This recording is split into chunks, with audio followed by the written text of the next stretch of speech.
Hi everyone, welcome to Nimbus IAS. आज से हम एक नई सीरीज स्टार्ट करने जा रहे हैं। इसमें हम करंट अफेयर बेस्ड कुछ इंपॉर्टेंट टॉपिक्स को आपके साथ डिस्कस करेंगे, जो कि आपकी prelim as well as mains की प्रिपरेशन को बूस्ट अप करेगा। आज हम जो टॉपिक डिस्कस करने जा रहे हैं that is UNFCCC, UN framework convention on climate change. ये जो कन्वेंशन हुई थी 1992 में यूएन लेवल पे जो है अब क्लाइमेट चेंज के रिगार्डिंग, बिकॉज क्लाइमेट चेंज जो है कंटिन्यूअसली बढ़ा है 20th सेंचुरी में, बहुत ज्यादा बूस्टअप हुआ है क्लाइमेट चेंज के रिगार्डिंग एक्टिविटीज।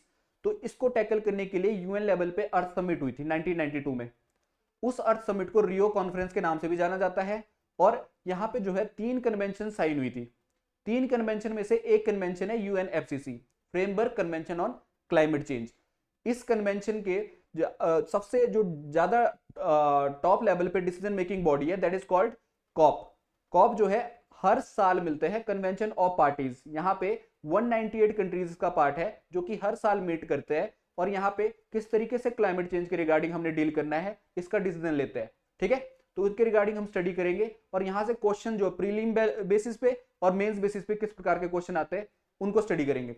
तो चलिए स्टार्ट करते हैं। UNFCC, UNFCC as I said 1992 में अर्थ समिट हुई थी या फिर रियो कॉन्फ्रेंस हुई। ठीक है, यहाँ पे ये फॉर्मेशन हुई है इसकी। अलॉन्ग विद यहाँ पे 2 नई कन्वेंशन बनी थी that is UN CBD convention on biological diversity and UN CCD to combat desertification. Desertification से डील करने के लिए कन्वेंशन हुई थी और ये जो है 1994 में इसकी एक जो है पूरी रूपरेखा तैयार की गई थी यूएनसीसीडी की। इसी तरीके से बात करते हैं 1995 में सबसे पहली कॉप समिट हुई थी। कॉप जो है top level decision making body है यूएनएफसीसी की। अब इसमें यूएनएफसीसी की पहली मीट कॉप की that is in Brazil, Germany में हुई थी। जर्मनी में बर्लिन में पहली समिट हुई थी। ठीक है, पहली समिट भी पूछी जा सकती है प्रीलिम एग्जाम में। मेंस के पॉइंट ऑफ व्यू से शायद पहली समिट उतनी इंपॉर्टेंस ना हो, लेकिन प्री में ये जो है पूछा जा सकता है। वन लाइनर बेसिस पे आपको दिया जा सकता है कि कॉप की पहली समिट कहां हुई थी और कब हुई थी। ठीक है, तो यहाँ पे पहली समिट बर्लिन में हुई थी जर्मनी में। यहाँ पे जो इंपॉर्टेंट समिट है आपके एग्जाम पॉइंट ऑफ व्यू से वो है क्योटो प्रोटोकॉल, जापान में 1997 में। इसको रियो प्लस 5 भी बोलता है। इस कन्वेंशन में इस 2 हिस्सों में डिवाइड कर दिया दुनिया को। एक इसमें जो डेवलप्ड कंट्री है, दूसरे इसमें जो डेवलपिंग कंट्री है। जो तो डेवलप्ड कंट्री है, डेवलप्ड मतलब विकसित कंट्री। ठीक है, एक है विकासशील कंट्री, एक है विकसित country, developing and developed countries. इनमें डिवाइड कर दिया दुनिया को। अब ऐसा कहा गया कि इंडस्ट्रियलाइजेशन इन कंट्रीज में आ चुका है। इन कंट्रीज ने ग्लोबल वार्मिंग या फिर बात करें आप क्लाइमेट चेंज को बहुत ज्यादा कंट्रीब्यूट किया एक तरीके से। इनकी वजह से ग्लोबल वार्मिंग हुई है। बिकॉज ये जो डेवलपिंग कंट्री है या फिर अंडर डेवलप कंट्रीज है, इनमें तो ना तो इंडस्ट्रियलाइजेशन का उतना इंपैक्ट देखने को मिलता है, ना ही एग्रीकल्चर उतना मॉडर्न बेसिस पे यहाँ पे हो रहा है।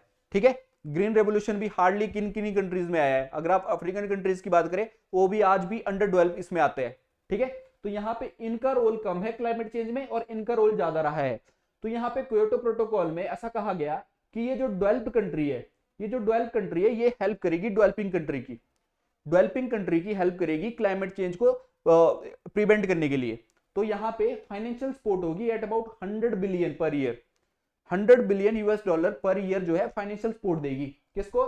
डेवलपिंग कंट्री को। कौन? Developed country. यहाँ पे इसको एक और नए नाम से जाना जाता है, कॉमनवेल्थ डिफरेंट रिस्पॉन्सिबिलिटी के नाम से। क्योटो प्रोटोकॉल को कॉमनवेल्थ डिफरेंट रिस्पॉन्सिबिलिटी के नाम से भी जाना जाता है। ठीक है, और ये जो है इसकी इंपॉर्टेंस इसलिए है क्योंकि ये लीगली बाइंडिंग ट्रीटी है। इसको साइन किया गया था 1997 में, रेटिफाई किया गया था 2005 में और कईयों बार एग्जाम में ऑलरेडी पूछी जा चुकी है। इसके साथ साथ क्योटो प्रोटोकॉल के रिगार्डिंग जो है कुछ ट्रीटीज और भी हुई है, कुछ कन्वेंशन में और भी ज्यादा डिस्कशन हुई है आगे जाके। चाहे फिर मार्केस रिकॉर्ड की बात करें जहां पे क्योटो प्रोटोकॉल के रूल फ्रेमवर्क हुई है, इस तरीके से यहाँ पे मॉन्ट्रियल और क्योटो प्रोटोकॉल कब एक तरीके से रेटिफाई हुए थे, कब हुए थे? 2005 में। मॉन्ट्रियल जो है किससे डील करता है? ये ओजोन लेयर से। 1987 में मॉन्ट्रियल प्रोटोकॉल साइन किया गया था। ओजोन लेयर के रिगार्डिंग प्रोटोकॉल है ये। ठीक है, और यहाँ पे रेटिफाई कब हुआ था? ये 2005 में। लेकिन हम बात कर रहे हैं यूएनएफसीसी की, तो क्योटो प्रोटोकॉल यहाँ पे 2005 में रेटिफाई हुआ था। ये भी प्री में क्वेश्चन पूछा जा सकता है। इसी तरीके से बाले में कॉन्फ्रेंस हुई थी या फिर दोहा में कॉन्फ्रेंस हुई थी 2007 या फिर 2012 में। ये जो है कॉन्फ्रेंसेस डील कर रही है अगेन यहाँ पे क्लाइमेट चेंज के रिगार्डिंग कुछ इंपॉर्टेंट डिसीजन लिए गए हैं, ठीक है, उनके रिगार्डिंग। जो हमारी कन्वेंशन यहाँ पे 2013 में अगेन वर्सोवा कन्वेंशन है, यहाँ पे इंपॉर्टेंस इसकी क्यों है? पोलैंड में कन्वेंशन हुई थी 2013 में, यहाँ पे अडॉप्ट किया गया था green climate fund. Climate change से डील करने के लिए कुछ फंड जो है ऐसा रखा जाएगा जो कि यूज किया जाएगा, यूटिलाइज किया जाएगा उन कंट्रीज की हेल्प करने के लिए जो कंट्री वनरेबल है एक तरीके से, जिनके पास पैसा नहीं है क्लाइमेट चेंज से डील करने के लिए। और इसके साथ साथ यहाँ पे फॉरेस्टेशन को प्रमोट करने के लिए REDD+, फॉरेस्टेशन को प्रमोट करने के लिए, बूस्टअप करने के लिए, क्योंकि बहुत ज्यादा देखा गया है कि डिफॉरेस्टेशन हो रहा था, ठीक है, यहाँ पे डेजर्टिफिकेशन जैसी चीजें देखने को मिल रही थी, तो उनको टैकल करने के लिए यहाँ पे REDD+ एफॉरेस्टेशन को प्रमोट करने के लिए यहाँ पे डिसीजन लिया गया, इसको अडॉप्ट किया गया एक तरीके से फ्रेमवर्क को, ठीक है। और यहाँ पे जो हमारे एग्जाम पॉइंट ऑफ व्यू से और ज्यादा इंपॉर्टेंट है, एक तो क्योटो प्रोटोकॉल आपको पता होना चाहिए, इसके रिगार्डिंग क्वेश्चन पूछा जा सकता है प्री में भी और मेंस में भी। दूसरा है पेरिस, पेरिस समिट हुई थी कब? 2015 में, और पेरिस समिट में इंडिया का क्या रोल है ये भी पूछा जा सकता है, और इसके क्या यहाँ पे इनके टारगेट रहे ये भी पूछा जा सकता है। तो यहाँ पे पेरिस समिट हुई थी कहाँ? फ्रांस में। तो यहाँ पे इनका जो गोल था, गोल क्या है अब इसमें पेरिस समिट में, कि हमने जो है प्री इंडस्ट्रियल लेवल से यहाँ पे रिड्यूस करना है टेम्परेचर बिलो 2 डिग्री सेल्सियस, ये है ओवरऑल गोल प्री इंडस्ट्रियल लेवल से। और यहाँ पे प्रेफरेबल जो गोल है that is 1.5 degree Celsius reduce करना है प्री इंडस्ट्रियल लेवल से हमारा जो टेम्परेचर है ग्लोबल का, क्योंकि ग्लोबल जो है टेम्परेचर बढ़ रहा है, क्योंकि ग्लोबल में ग्रीन हाउस गैसेस की कंसेंट्रेशन बढ़ रही है। ग्रीन हाउस गैसेस की कंसेंट्रेशन कहां से बढ़ती है? चाहे इंडस्ट्रीज हो, ऑटोमोबाइल्स हो, फॉरेस्ट फायर हो, डिफरेंट टाइप के जो क्लाइमेटिक चेंज इवेंट हो रहे हैं उनकी वजह से ग्रीन हाउस गैसेस की जो है कंसेंट्रेशन बढ़ रही है। उस कंसेंट्रेशन को घटाने की कोशिश की जा रही है ताकि यहाँ पे ग्लोबल वार्मिंग को रोका जा सके। तो यहाँ पे 2 degree Celsius pre industrial level, ये एक बेसिक टारगेट रहेगा। प्रेफरेबल टारगेट जो है that is 1.5 degree Celsius from the pre industrial level. एक बात तो ये आपको पता होनी चाहिए। दूसरी बात है इंडिया ने इस समिट में क्या रोल प्ले किया? इंडिया ने यहाँ जो है international solar alliance along with France, ठीक है, स्टार्ट हुई थी इंटरनेशनल सोलर अलायंस, जो कि रिन्यूएबल एनर्जी की तरफ हमारा स्टेप था, इंटरनेशनल सोलर अलायंस। इसी तरीके से COP26 काफी इंपॉर्टेंट है आपके एग्जाम पॉइंट ऑफ व्यू से, और ये जो है ग्लासगो समिट के नाम से भी जानी जाती है, अगेन यूके में हुई थी COP26। अब यहाँ पे क्या चीजें रही? यहाँ पे जो है अगेन पेरिस समिट के जो हमारे टारगेट थे उनको डिस्कस किया गया, और साथ में इंडिया के पॉइंट ऑफ व्यू से अगर देखें तो पंचामृत गोल्स, यहाँ पे 5 गोल्स सेट किए इंडिया ने कि किस तरीके से हमने कार्बन न्यूट्रल बनना है बाय 2070, किस तरीके से इमिशन इंटेंसिटी अगर बात करें कार्बन की 45% रिड्यूस होनी चाहिए बाय 2030 फ्रॉम 2005 लेवल। इसी तरीके से किस तरीके से हमने 50% जो एनर्जी जो है इलेक्ट्रिसिटी में यूज करनी है, प्रोड्यूस करनी है फ्रॉम नॉन फॉसिल फ्यूल या फिर रिन्यूएबल सोर्स ऑफ एनर्जी, किस तरीके से 500 गीगावाट जो है नॉन फॉसिल फ्यूल से हमने एनर्जी जनरेट करनी है बाय 2030, और किस तरीके से 1 बिलियन टन कार्बन इमिशन को रिड्यूस करना है, ठीक है। तो ये 5 गोल है हमारे बाय 2030।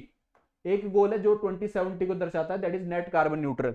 तो ये पंचामृत गोल यहाँ पे डिसाइड हुए थे ग्लासगो में, पूछे जाते हैं एग्जाम में, ठीक है, इनके रिगार्डिंग। इसी तरीके से COP27 समिट कहाँ हुई थी? अगेन शर्म अल शेख, ये कहाँ है? इजिप्ट में। इजिप्ट में जो है वहां पे COP27 समिट हुई थी, और यहाँ पे लॉस एंड डैमेज फंड को फाउंड किया गया, एस्टेब्लिश किया गया। अब ये फंड कौन क्या होता है? ये है उन कंट्रीज को हेल्प की जाती है जो कंट्री जो है नेचुरल क्लाइमिटी, ऐसे क्लाइमिटी से जूझ रही होती है जिनको वो कॉप अप नहीं कर पाती, चाहे वो नेचुरल, चाहे फ्लड हो, अर्थक्वेक हो।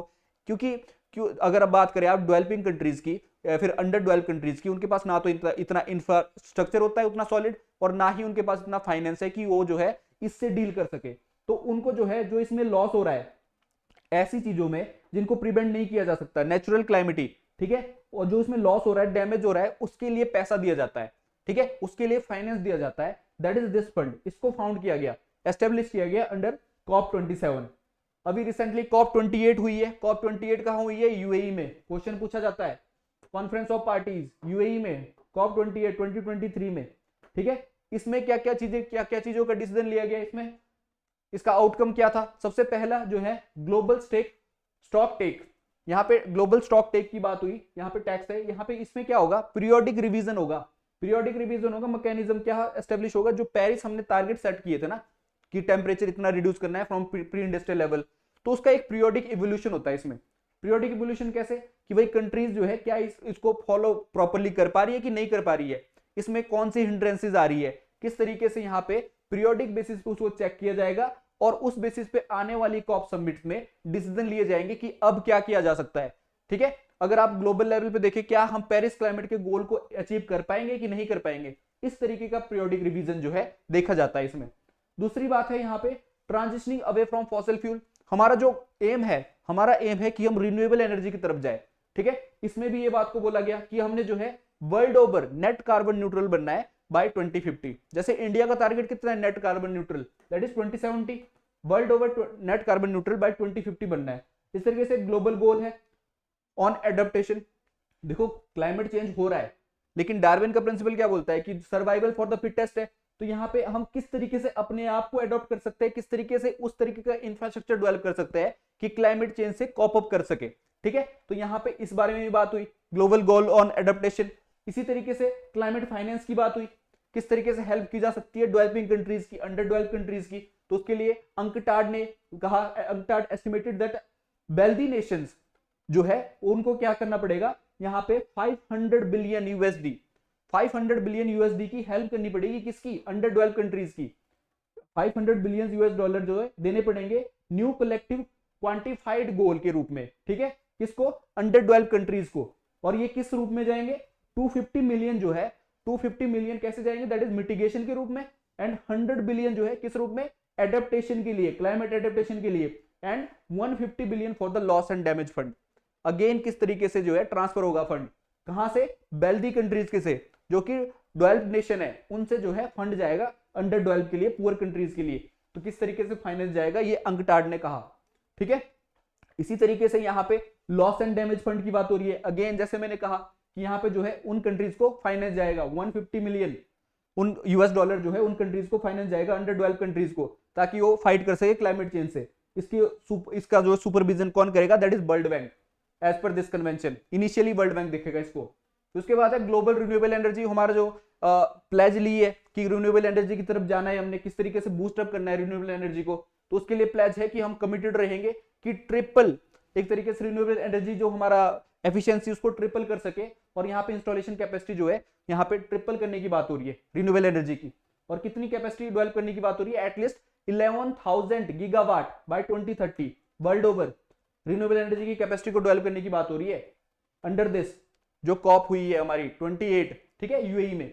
और यहाँ पे डिक्लेयर किया गया है हमने कि ट्रिपल करना है क्या, न्यूक्लियर एनर्जी। न्यूक्लियर एनर्जी जो है रिन्यूएबल एनर्जी का ही पार्ट है। ठीक है, उसकी तरफ जा रहे हैं हम, दुनिया जो है उसकी तरफ मूव कर रही है। तो यहाँ पे इसका जो है एफिशिएंसी है रिन्यूएबल एनर्जी जो है उस न्यूक्लियर एनर्जी उसको भी हम ट्रिपल करना है। ठीक है, इसको भी। इसी तरीके से मेजर एंगेजमेंट की बात करें इंडिया के पॉइंट ऑफ व्यू से, तो यहाँ पे ग्लोबल रिवर सिटी अलायंस है।